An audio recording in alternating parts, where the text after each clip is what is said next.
that's what's going to keep enablement alive as a profession and not turn us into ops. I love ops. I love my ops friends. I've been in ops for years, but they're the numbers. We're the human. And without both of those, we're not going to continue. We're just going to turn into execution engines, which is what revenue teams used to do 20 years ago. And it was very much of a spray and pray approach. We proved in the last few years that that doesn't work. That burns market share and ultimately has short-lived companies. Companies that want to continue to live on for 20 and 30 and 50 years need to take a strategic approach into the market, understand their buyers, understand what their buyers care about, and relate every interaction to that. This is Reveal, the Revenue Intelligence Podcast, here to help go-to-market leaders do one thing: stop guessing. If you're ready to unlock reality and reach your full potential, then this show is for you. I'm Danny Wasserman, coming to you from the Gong Studios. Howdy. Danny the Rev coming to you for another episode. Joined this week by someone who could only be described as one of the matriarchs in RevOps and revenue enablement, with a lengthy list of accolades, not least of which includes in 2023, Sales Enablement Collective named her one to watch. The year before, in 2022, she was listed as Best Women in Sales Support. Holy smokes. I don't know why she's doing anything with a slouch like me, but the VP of Revenue Enablement from Procore, Sarah Gross, is in the house to talk about why we are better together with RevOps and enablement when we are peers as opposed to situated beneath or above one another. Throughout this episode, Sarah's going to do a lot to legitimize why the three-legged stool of business partners to sales, whether that's HR, whether that's ops or enablement, why they cannot cannibalize one another as being a part of one another, but in fact need to stand equally and laterally from one another in support of the sales organization. You don't want to hear it from me. You want to hear it from someone who is an absolute badass. So with that said, I'm going to put a cork in it. It's time for DJ to spin that. Ladies and gents, welcome back to the Gong Studios. Danny Wasserman, Danny the Rev, the Wasp Boss Sauce. We still haven't determined what all you like, so keep hitting me up. Whatever moniker is least cringe. Yes, but we're not here to talk about how cringy I am, because we have someone in the house today who's hitting us between the eyes with the truth.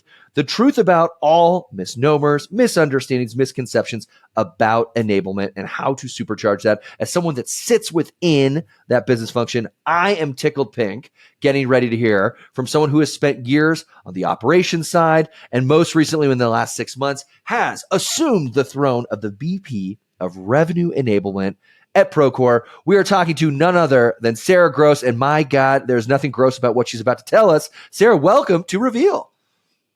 Thank you, Danny. I appreciate the warm welcome.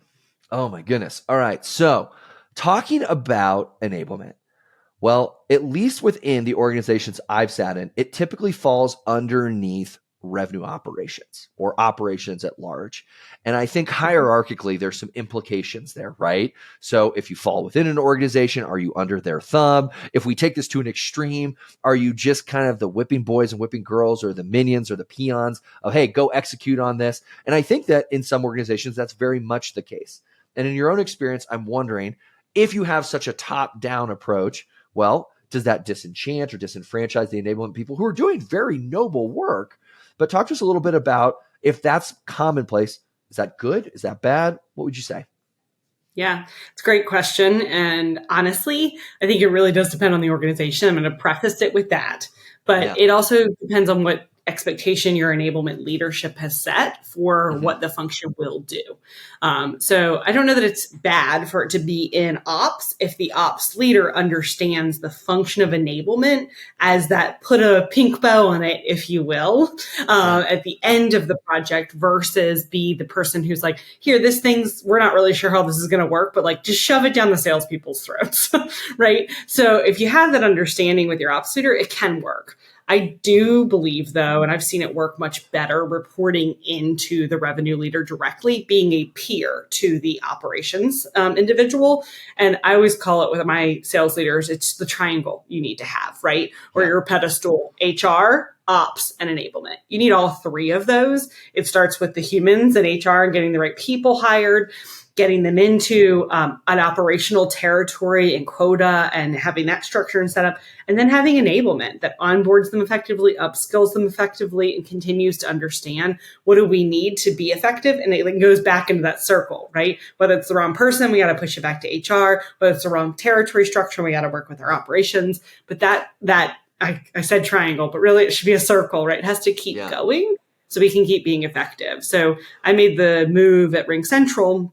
I was in the operations team, and I made a business case of why we should report to the CRO at the time. And I had created the relationship with him that he backed that up, right? Same thing actually with Procore. I was originally into the operations team. And as we've developed what the structure of that team should be in this business partnership structure and setup, where a business partner in enablement is aligned to a business partner in the revenue team, it made a lot more sense for that to sit actually with the CRO, because he's my business partner. And then his VPs are aligned to someone on my team, just like they're aligned in ops and just like they're aligned with HR business partners. So, Sarah, as you're talking about this, whether it's a circle, whether it's a triangle, I was even thinking, oh my goodness, are these just different corners of the same sandbox? Curious, can you help define or delineate what are those remits, especially between enablement and ops, if they now both report into the CRO? I'm less concerned about people stepping on toes in HR, but I think at least if you're in ops as an entire sort of Russian nesting doll structure, then it's easier. But now you're parallel organizations. How do you avoid people inadvertently colliding? Yeah. I've never really been a fan of like the RACIs and the SOPs, but I do think we're in a world where that is become really important because we're doing more with less people. And so you need it defined of Danny's doing X and that moves to Sarah at X. It's almost like back to college with supply chain management, right? As I think about the sandbox, I really think it's important to define like what are the major projects that are coming from your CRO. So typically I've seen 3 to 4 corporate initiatives. And then within those, what's the role of ops and when does that hand the baton to enablement to actually get it out to the team? What does enablement need to have from ops to enable effectively? So things such as, a work, I think of rolling out a new CPQ tool. Right? The ops team needs to identify what should the workflow be. Maybe the enablement team comes in and gets a couple of reps to test. Does that workflow work with how I think? And go through my quote. Then it goes back to ops to do all the pressure testing with IT and the structure. And then it goes back to enablement to actually roll that out, outline the process, maybe in a walk me or something of that nature with an ops team, make sure it gets right. And then ultimately use that test group to then help us be evangelists in the field of what that new process looks like. So it is this back and forth. There can't be like distinct swim lanes where ops owns CPQ and enablement owns onboarding, because you're always going to need what each other does. It's defining what does ops need to give to enablement or enablement give to ops in order to do the thing that's next in the swim lane. I think we've not done that well, if I'm honest. In the past, where ops team have said, well, this is the process, but they did no testing with the field. So enablement looks like the bad guy because enablement is getting shit on, if you will, that the process sucks. But they didn't even develop it. The ops team does. So then they point to ops, and then ops points back to enablement and says, well, you didn't enable it well. And so instead, we really should be passing the baton before the handoff, so we're all on the same page. Enablement does what enablement does well, which is help communicate to the field and get feedback and make sure there's a closed loop with the revenue organization. And ops does what ops does well, which is build it in the system the right way that's scalable for the long-term future. But those two things have to work in parallel. When you talk about this fluidity between the organizations, and obviously that may be resulting unintentionally in a lot of finger pointing, a phrase you said that really struck me was the way enablement thinks. And I think that there's something to unpack, which is, ops is thinking about how are we going to architect CPQ in a way that doesn't totally implode on itself when we grow in the next 12 to 18 months. And I have no idea as an enabler. I don't know what that looks like, but I sure as shit know how to communicate things in ways where I'm not going to get blown out of the sky by those cynical, grizzled sellers who really have no margin for fluff or Yeah. no tolerance for things that feel really tone deaf or reek of corporate jargon and aren't in their voice. So I can do that.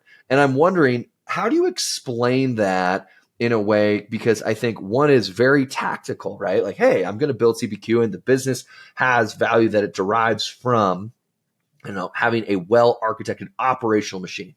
Mhm. And oh, by the way, how do we assign value to Danny's ability or your ability or team's ability to communicate in ways that don't disenchant or frustrate the sales team? One is much more abstract and less concrete. Both provide value. Let's talk about how you defend and equalize those contributions across the go-to-market team. I mean, the biggest way I've been able to do is literally show them. So as an enablement leader, I've always run voice of revenue councils, right? Where we can help the ops team actually see what would that look like from the field's perspective before we even start and put all this work into it. So before there's a business review document or before there's all these workflows built out, let's test the concepts conceptually with the field. And then let's come back to them iteratively with here's what we're thinking. Here's how it will build long term. And then the sales team can say, hey, I love that we're building for that long term, but instead of being on the left side, that button, can it be on the right? And it's such a little thing for ops. They wouldn't have even thought about that, but it means a lot to the revenue team.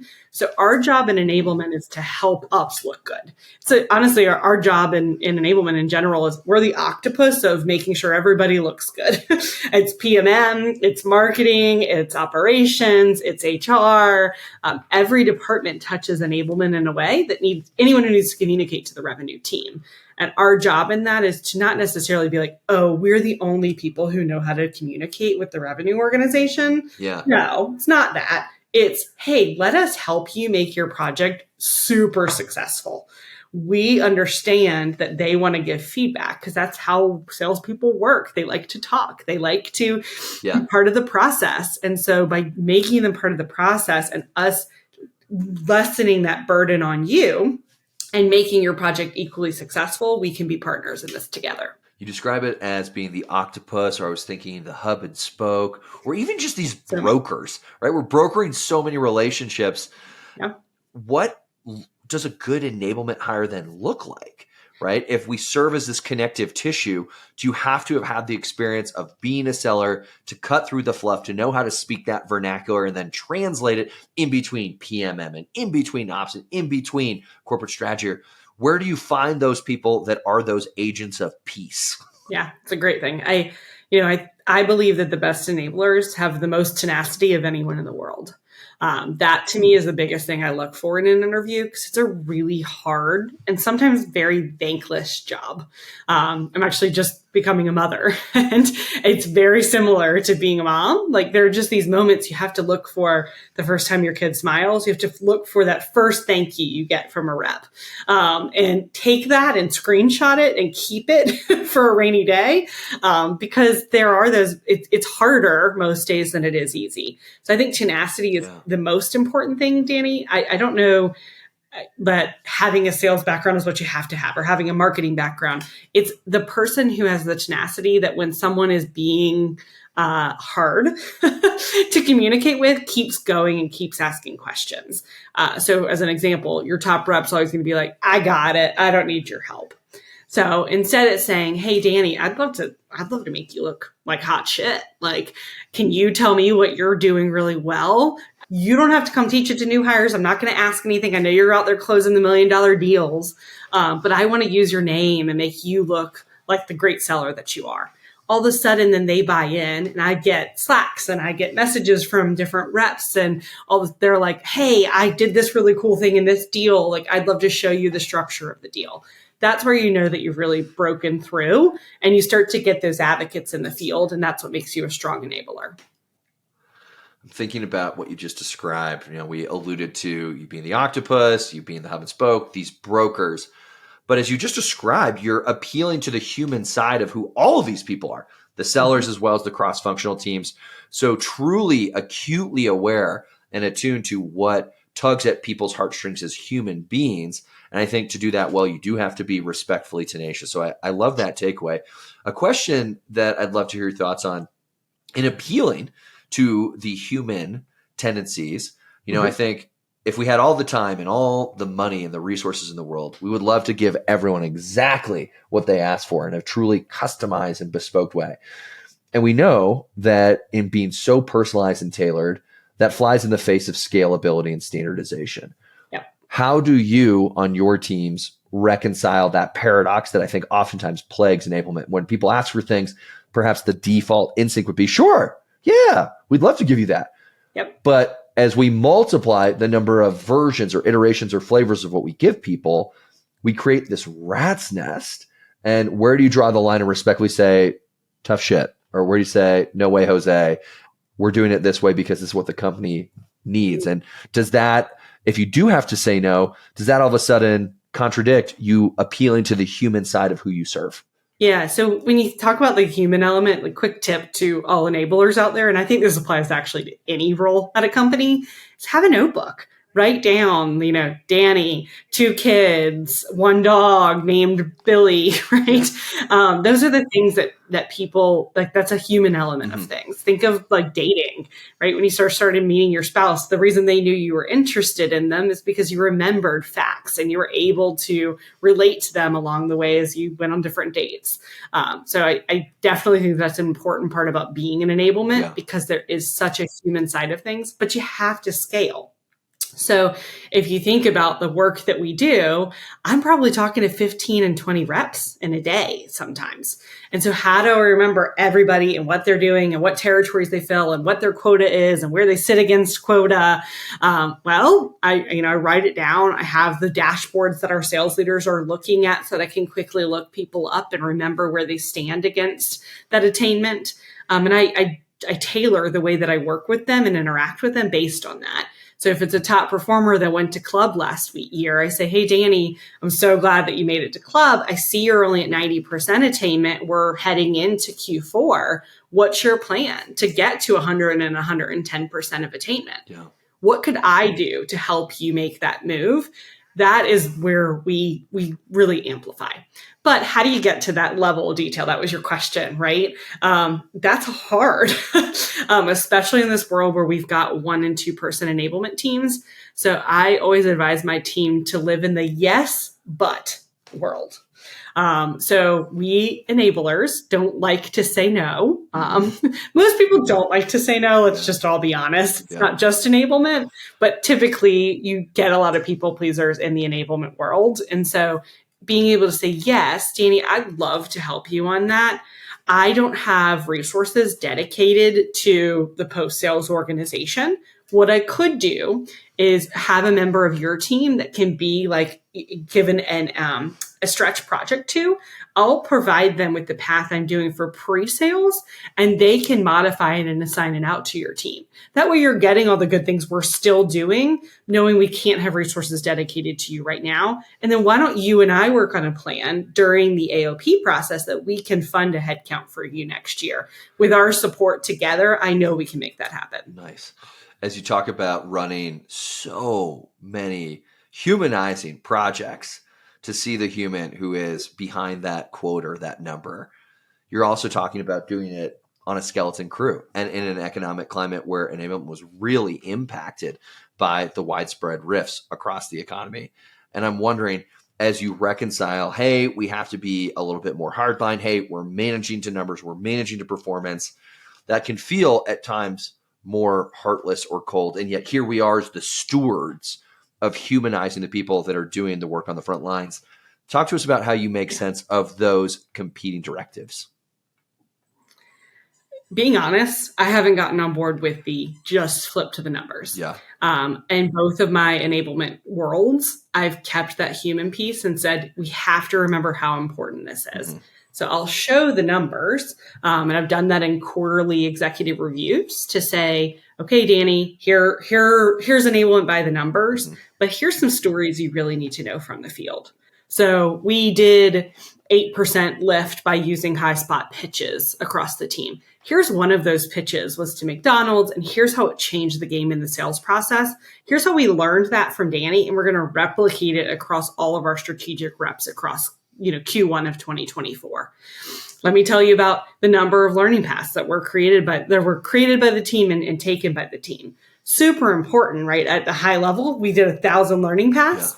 Yeah. But what you really want to know is what attainment did that change? Well, that increased attainment by 5% across the strategic team and across 3% in our mid-market team. But let me explain what that actually meant to the people behind it. In our mid-market team, Danny got married and he had a baby, and that's what drove his percentage difference between 100% and 110% this year. So we're starting to indicate life changes. And I'm not saying we use those life changes against people in any way, shape, or form, but I think we can start to get managers to coach to that. Let's run a coaching program where every manager asks their team across 2024, what is your personal goal? And then starts to relate that personal goal to what numbers they have to hit in order to bring in that cash. That's how we'll really get to our next level of attainment. So I think it's really important as enablers that we don't let those stories go. We don't go in and just take our 5 minutes. It's okay to push them and make them give you 10 minutes, even if you're going over time and everyone's pissed off about it. At the end of the day, that's what's going to keep enablement alive as a profession and not turn us into ops. I love ops. I love my ops friends. I've been in ops for years, but they're the numbers. We're the human. And without both of those, we're not going to continue. We're just going to turn into execution engines, which is what revenue teams used to do 20 years ago. And it was very much of a spray and pray approach. We proved in the last few years that that doesn't work. That burns market share and ultimately has short-lived companies. Companies that want to continue to live on for 20 and 30 and 50 years need to take a strategic approach into the market, understand their buyers, understand what their buyers care about, and relate every interaction to that. That's what ABM marketing teams do. That's what enablement teams do really, really well. Ops plays a huge part in understanding the whole TAM and the market and breaking that down. But if you just do that and then you don't take the strategic approach to go after that TAM, you're never going to get to where you need to be. So I think it's important that enablement has a voice at the table right now. And when we have that voice, we don't just do what everybody in the room wants us to do. We do. I'm not saying don't do your homework, and I'm not saying don't listen to your revenue leaders. Do what they ask for, but add your spin, add what makes us unique and different. Because we know those stories in the field, we become invaluable to our CROs because they don't know. They don't have the ability to be in the floor as much as we do. Okay, guys, we're learning just how crucial it is for enablement and operations to be on speed dial with one another in order to drive shared success across the org. Get this. Gartner supports this entire hypothesis, finding that organizations which invest in both enablement and operations see a 30% improvement in customer satisfaction. This tells us that the opportunity for growth is huge when it comes to focusing on these two areas and bringing these teams together. It tells us that when salespeople are equipped with the right tools and resources, they're more likely to succeed. Invest in both, not one or the other, and recognize that each team has its own unique talents that support the broader good. That's a win-win if I've ever heard one, am I right? Let's get back to Sarah and hear a little bit more about this. You described ops as the numbers and enablement as sort of the humans, and you can't have one without the other.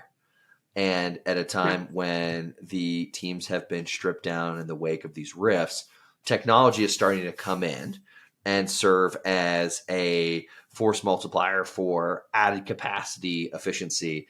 And somewhere in the middle between the pure numbers and the pure humans, there is technology. And I'm curious to get your perspective and philosophy. When do we over-rotate and over-index into technology where I can't remember exactly as you described it, but if we lose our human dimension and enablement, then we just become another extension or another tentacle in ops, and that can't happen. So talk to us about how you are responsibly adopting technology and AI within an enablement lens. I think it's game changing. Things like Gong, right, and others have really taken what is enablement and allowed us to even do that more broadly. So I used to sit next to reps with a splitter. I don't know if you remember this back in the day. And it literally split. So I could have a headset on, they could have a headset on. I could hear what they were saying, but I wasn't actually talking to the person on the other end.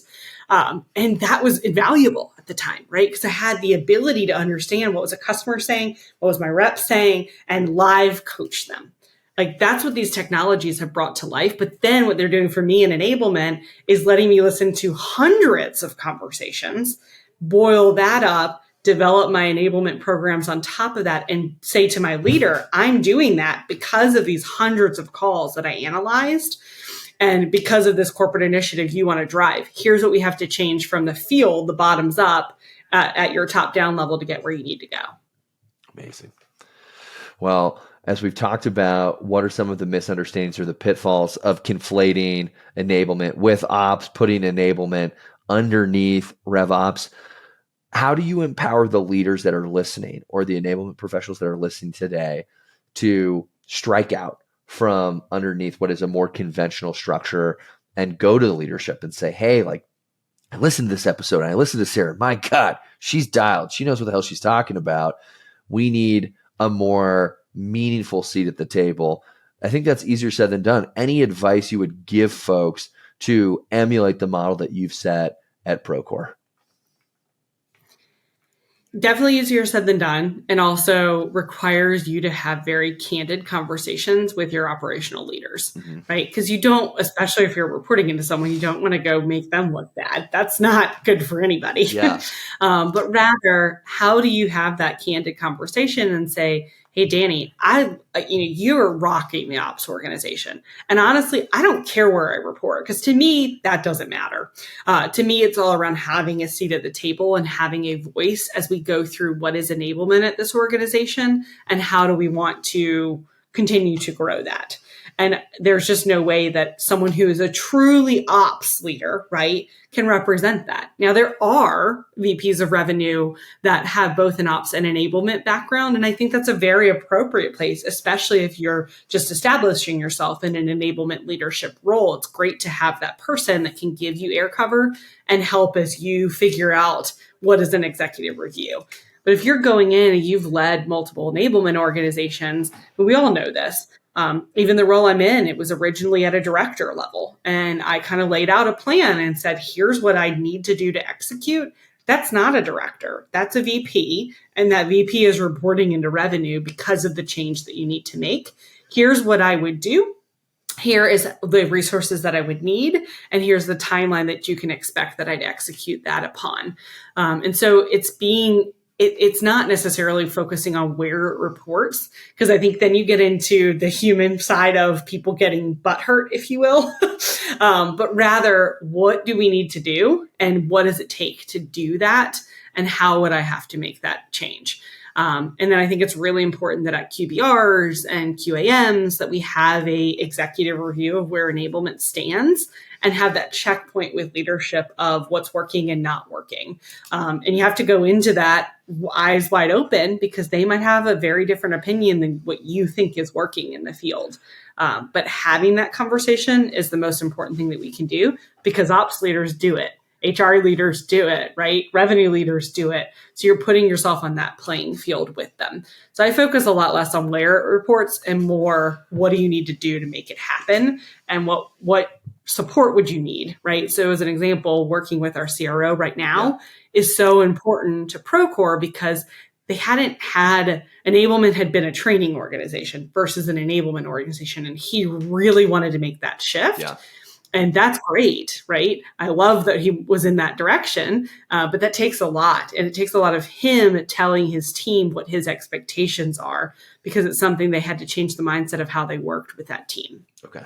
So as I'm hearing you talk about having these, at times, difficult conversations, these conversations that can be nerve-wracking as you don't want to appear as though you're biting the hand that feeds you if you currently sit within ops and you want to sort of have now all of a sudden a more equal level playing field. I was listening to an interview with a CRO and he was talking about how we inherently perceive conflict and conflict in sort of air quotes when we have these hard conversations. And obviously there's a stigma with conflict. That's bad and people's feelings are hurt. And he wanted to reframe this idea of hard conversations and conflict, that if those hard conversations produce results that are for the betterment of the organization, the company, and the shareholders, then that's okay. And that we shouldn't shy away from having those hard conversations, because in one moment conflict could exist. And then you could be hugging the person you are in air quotes conflict with afterwards, because it leads to the results that you both aspire to.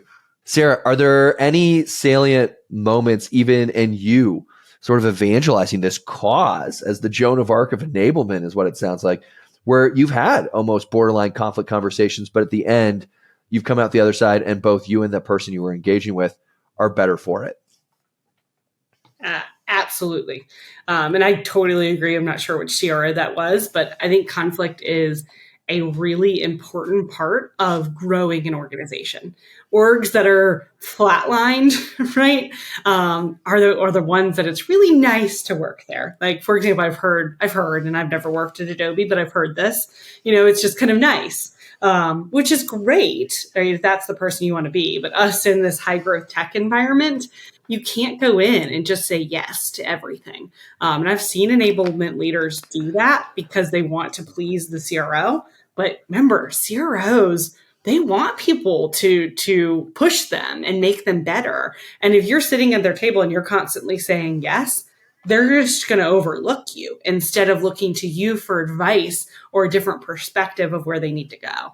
I worked with a CRO at Ring Central, and he always would tell me, he was like, I call you because you just think of things so differently than I do. And I need that other voice as I'm thinking holistically about my revenue organization. And so I think it's really important that we run towards conflict, but you're able to see the other person's point of view. I go back to marriage and I'm living this right now, right? It's hard to listen to somebody else's perspective, but you have to fully understand their perspective to then bring something else to the table that's contrary. So I'd always say to that CRO, I'd say, hey, well, tell me where you were coming from or what you're thinking initially.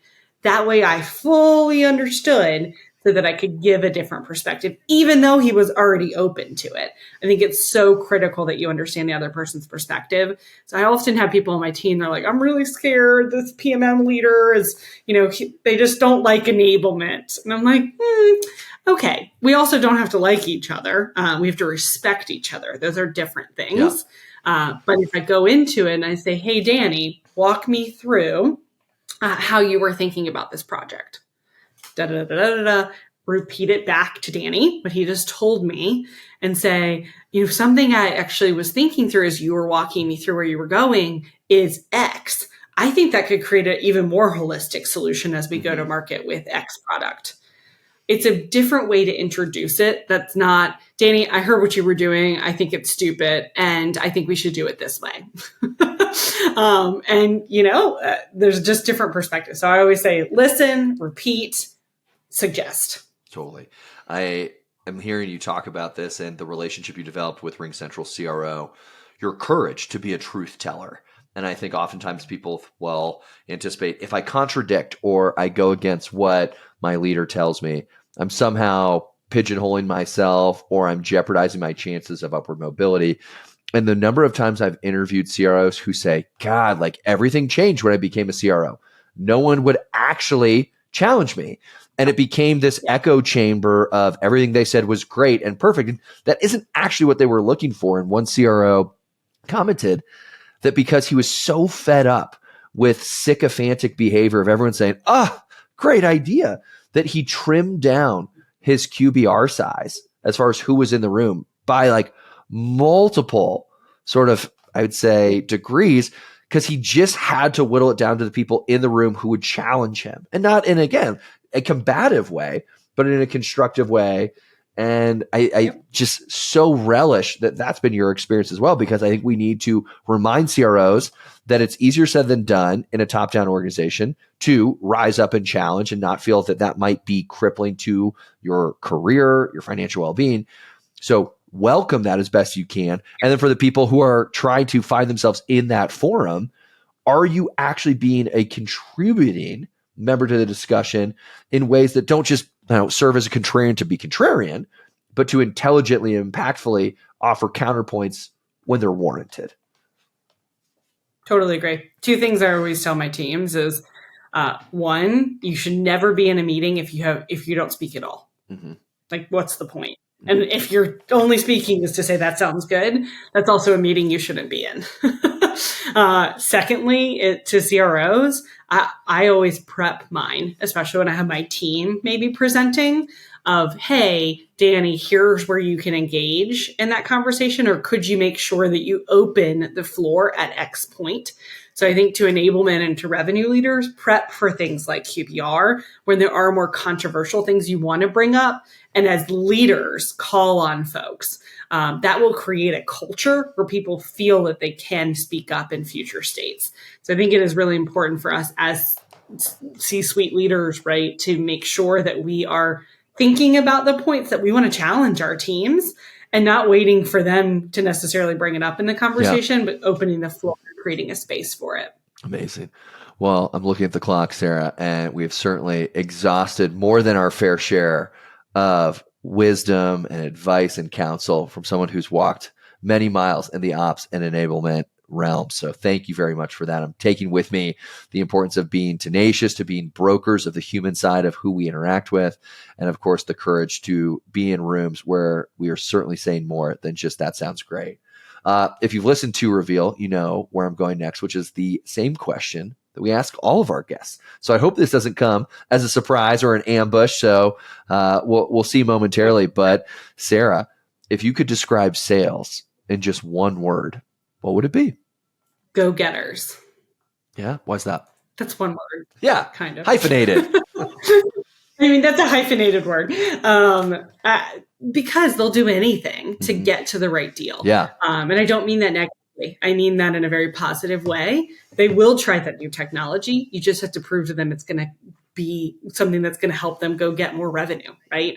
Go get to the next phase in their career. Go get the next deal on the table. And that's why I call them go-getters. Amazing. Well, ladies and gentlemen, thanks for tuning in to another weekly episode of Reveal from the Gong Studios, joined today by Sarah Gross, the VP of Revenue Enablement at Procore. Sarah, thanks so much.